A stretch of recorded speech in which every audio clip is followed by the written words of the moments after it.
Hi everybody, in today's video we will be assembling the MBX. This is a 3D printable gas blowback airsoft replica that I designed. It's based off of the Tokyo Marui MWS. Mostly the lower part is. So enough talking, let's actually assemble this thing. So the first thing you want to do is take an M4 nut, place it right here, then you just screw in the grip to the lower receiver with an M4 screw,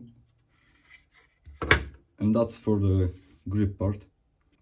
There's quite a lot of springs. Let me just measure them and tell you what they are.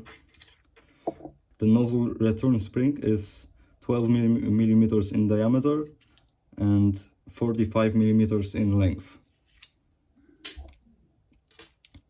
The main spring can be made out of 1 millimeter spring wire, and I'm going to make a tutorial for that on my channel.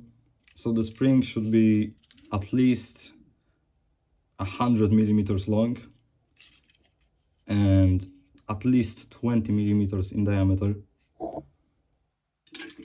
And there are 3 springs for the fire control group.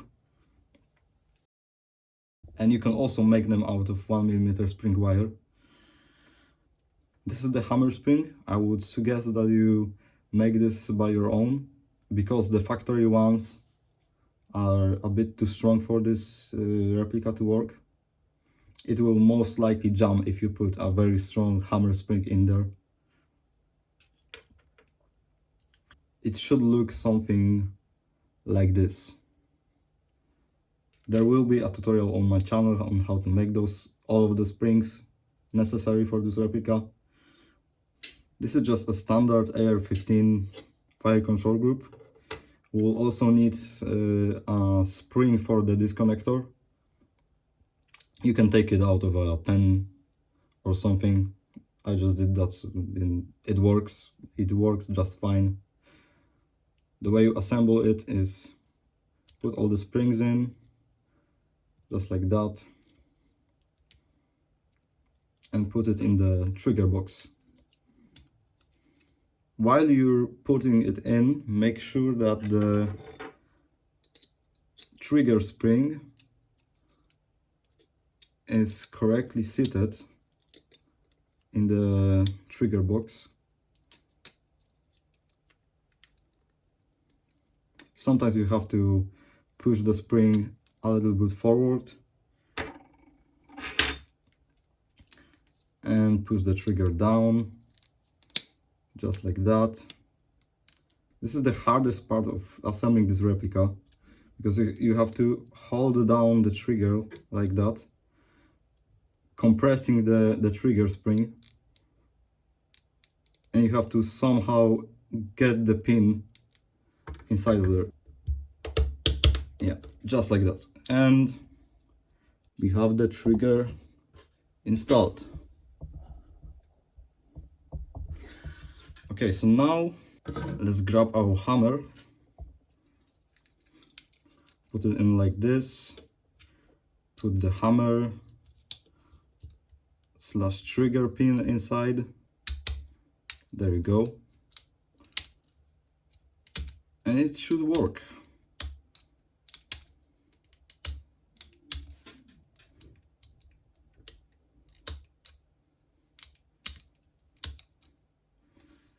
Sometimes you will have to grind down the disconnector a little bit on the wall that it touches with the hammer.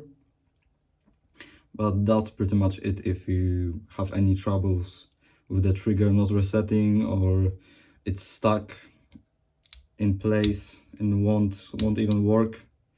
So there's that. Okay, so now we can put this in the lower receiver. But first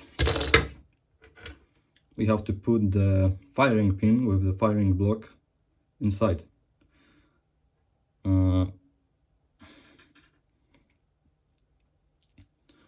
So the firing pin goes like this. It has a little dot right here that goes just one way in, not the other way. You just drop it in the lower.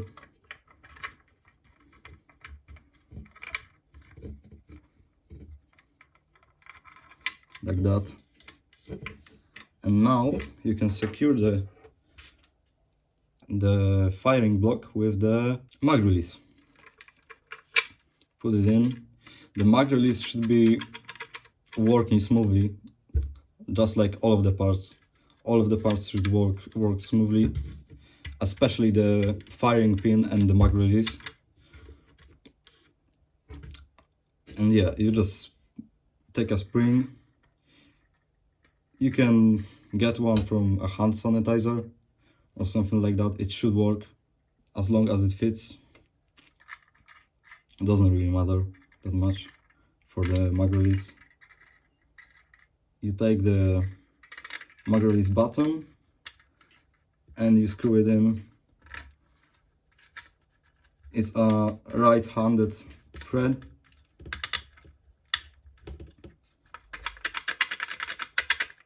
So right tightens. And there you go. The firing block won't move, won't go away on its own. You have to be careful though, because the firing pin is loose. It can just fall out like this if you press it in. But the hammer will actually lock the firing pin, so it stays in place. That's where the trigger box comes in.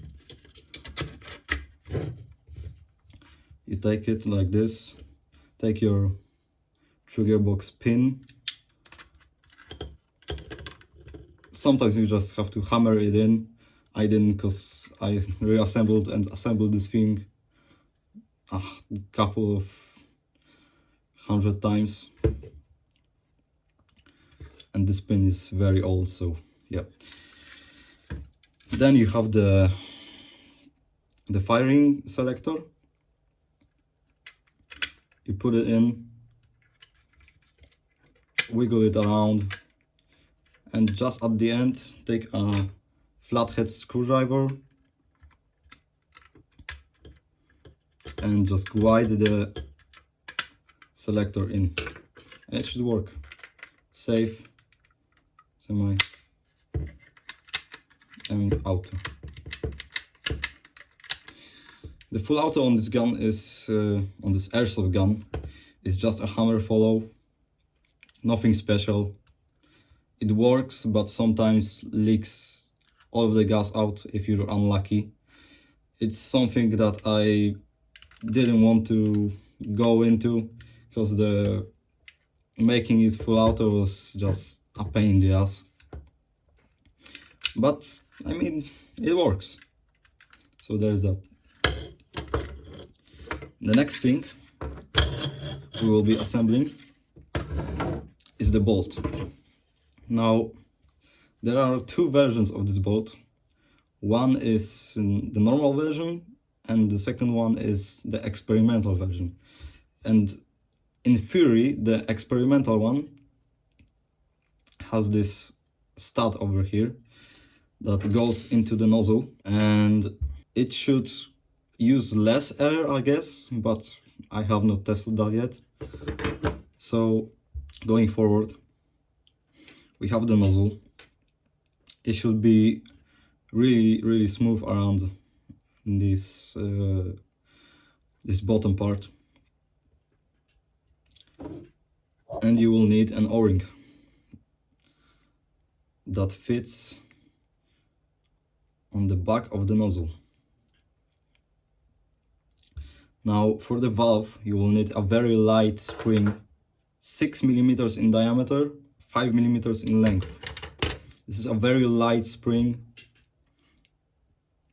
very light. And you drop it in the nozzle. Just make sure that it lays flat. You drop in an Airsoft VB as the nozzle. Take a tool, something like this, and just check if the nozzle works. If it works, it should come back on its own. If it doesn't, just take the spring out and try again. Try putting it back again. Now we will lock the nozzle with an M3 screw. It doesn't really matter the length of the screw.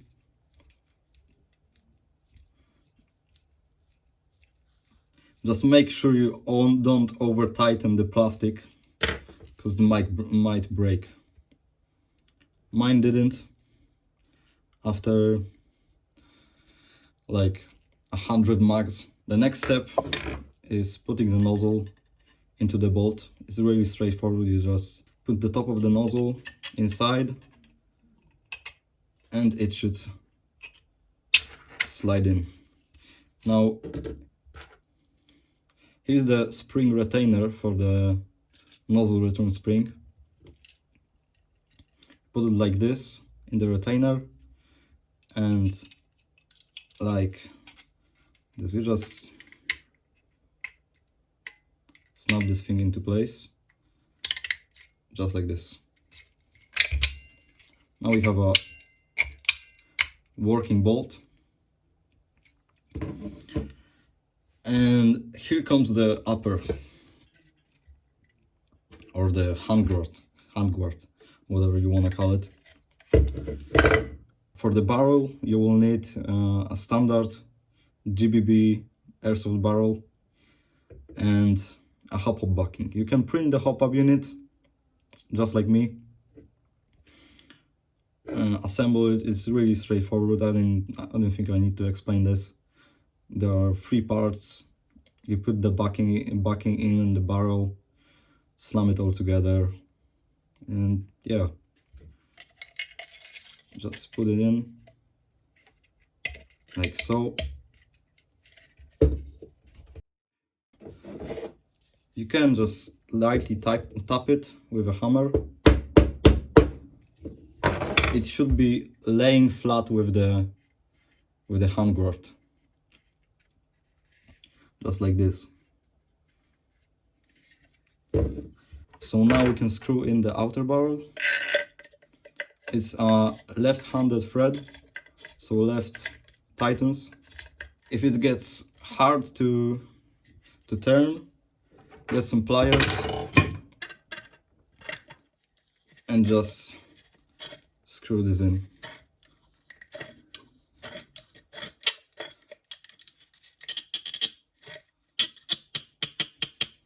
Until you can't no more. And it should look something like this.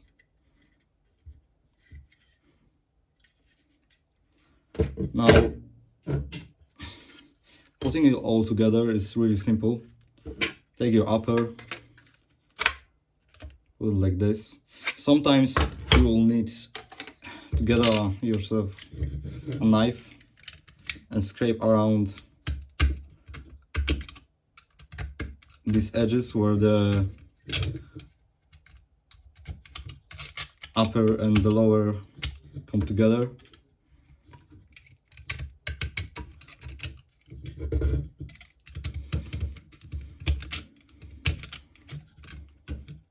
Because if you don't, it might not line up. So now we just take this lower pin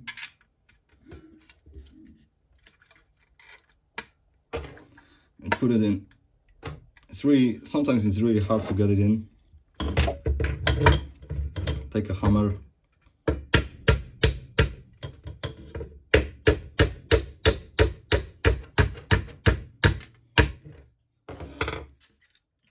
And there you go. It's all together now. It shouldn't wobble or anything. You will need an M3 screw. about 10 millimeters long, and this will act as your hop up.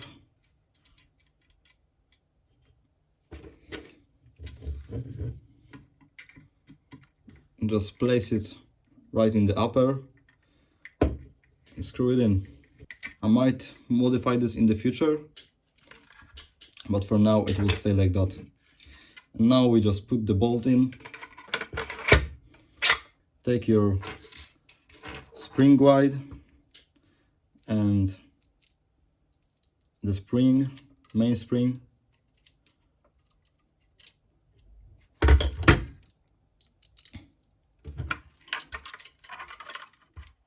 and just press it in. There's a slot for the spring guide in the lower, and yeah, now you can put the dust cover in. You just slide it on between the rails, take your pin it down.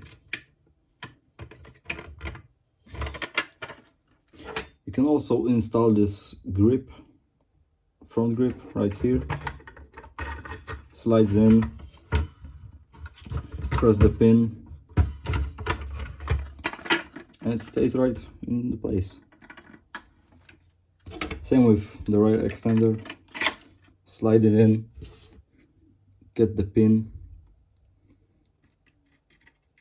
and just, this one is a little bit harder to get in, so take your hammer,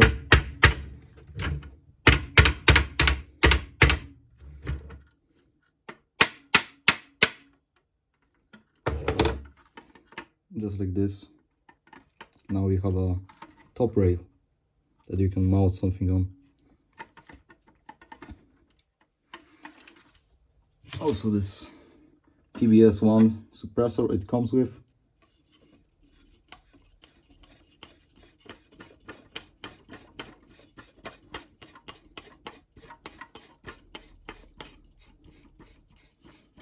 It's also left hand threaded, just like any other suppressor is.